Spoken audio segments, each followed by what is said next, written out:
So hello everyone, आज हम लोग पढ़ने वाले पॉलिसी कंप्यूटर।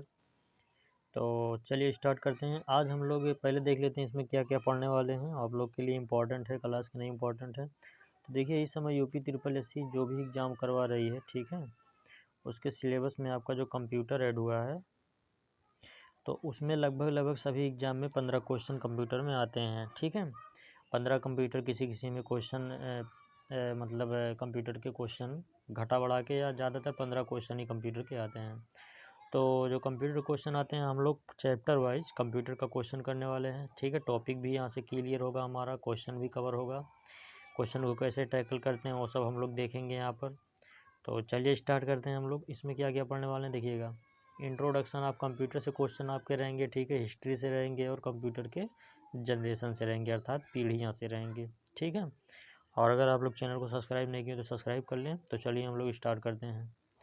ये जो क्लास है मोस्ट इम्पॉर्टेंट होने वाली है आप लोगों के लिए। आप लोग भी कमेंट में अपना उत्तर दीजिएगा, आंसर दीजिएगा। देखिएगा, पहला जो आपका क्वेश्चन है, भारत में निर्मित प्रथम सुपर कंप्यूटर को क्या नाम दिया गया, ठीक है।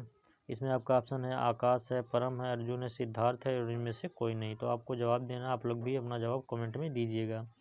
तो इसमें जो भारत में निर्मित प्रथम सुपर कंप्यूटर को क्या नाम दिया गया, तो परम दिया गया, ठीक है। इसका डिटेल हम लोग सोल्यूशन भी देखेंगे, एक्सप्लेनेशन भी देखेंगे।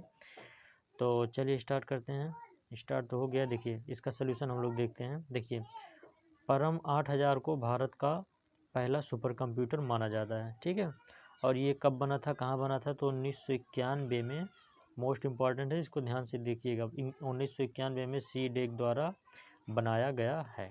आई बात समझ में। अब आगे चलते हैं हम लोग, थोड़ा जल्दी जल्दी देखते हैं स्पीड से, ठीक है, नहीं तो वीडियो लॉन्ग हो जाएगी। दूसरा क्वेश्चन हमारा क्या है देखिएगा। दूसरा क्वेश्चन आपका है, कैलकुलेटर किस प्रकार की कंप्यूटर कार्य पद्धति पर कार्य करता है, ठीक है। तो कंप्यूटर किस प्रकार की कंप्यूटर कार्य पद्धति पर कैलकुलेटर कार्य करता है, तो ये आपका हो जाएगा डिजिटल कंप्यूटर पर आधारित, ठीक है, कार्य करता है। आगे हम लोग देखते हैं। तो अगला हमारा क्वेश्चन क्या आ जाएगा, तो निम्नलिखित में से कौन सा कंप्यूटर, इसमें पांचों ऑप्शन नहीं आ रहे, थोड़ा सा मैं जूम कम कर देता हूँ वीडियो को। हाँ, अब सही है आपका। अब देखिएगा, इसमें बोला है, तीसरा क्वेश्चन आपका है, बोला है निम्नलिखित में से कौन सा कंप्यूटर एनालॉग आउटपुट को डिजिटल फॉर्म में परिवर्तित करने से संबंध है, ठीक है। तो इसमें आपका कौन सा ऑप्शन सही हो जाएगा, तो एनालॉग कंप्यूटर। आई बात समझ में।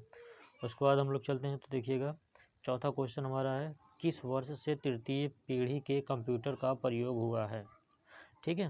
तो देखिएगा, तृतीय पीढ़ी का कंप्यूटर अगर पूछेगा तो आपका क्या हो जाएगा, इसको हम लोग पहले डिटेल एनालिसिस देख लेते हैं, उसके बाद तब फिर आप लोग को सारा समझ में आ जाएगा। तो जो भी पूछेगा, प्रथम पीढ़ी का, द्वितीय पीढ़ी का, तृतीय पीढ़ी का, सब आप लोग लगा लेंगे।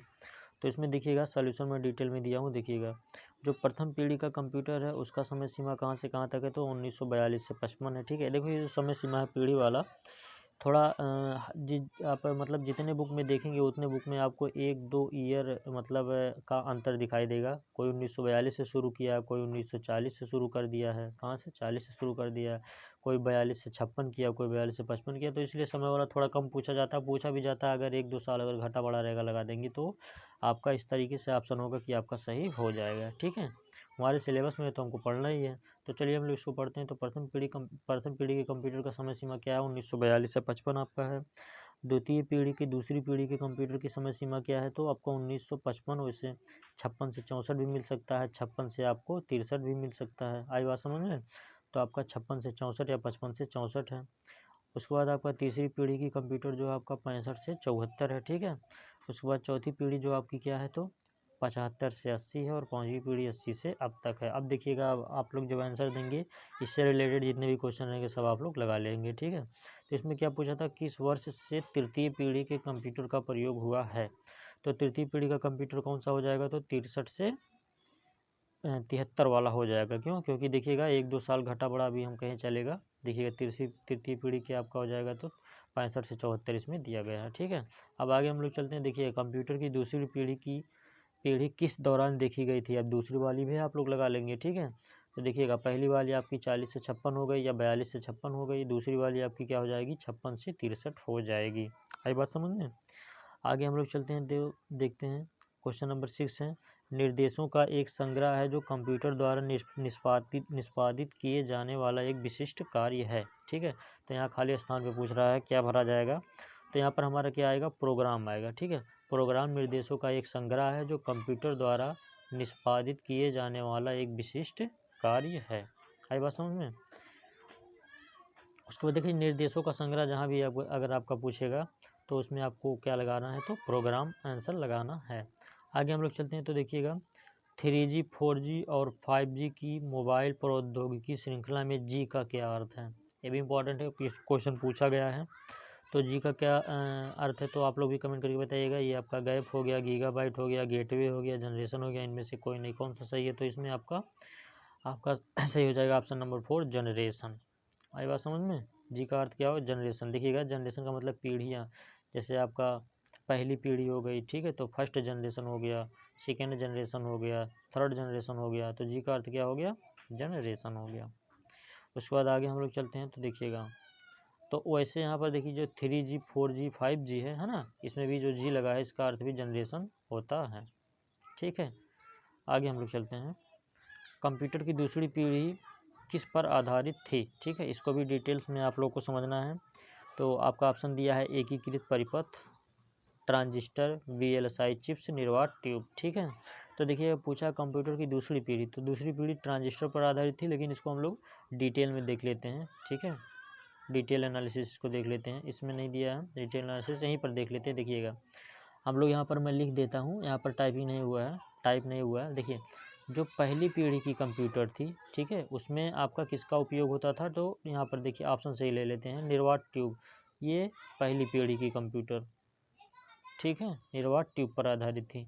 दूसरी पीढ़ी की कंप्यूटर जो आ जाएगी, ठीक है, ये वाली आपकी ट्रांजिस्टर, दूसरी पीढ़ी की कंप्यूटर। ठीक है, तीसरी पीढ़ी में आपकी क्या आ जाएगी, IC, इंटीग्रेटेड सर्किट। ठीक है, चौथी पीढ़ी आपकी क्या आ जाएगी, VLSI। ठीक है, वेरी लार्ज, VLSI,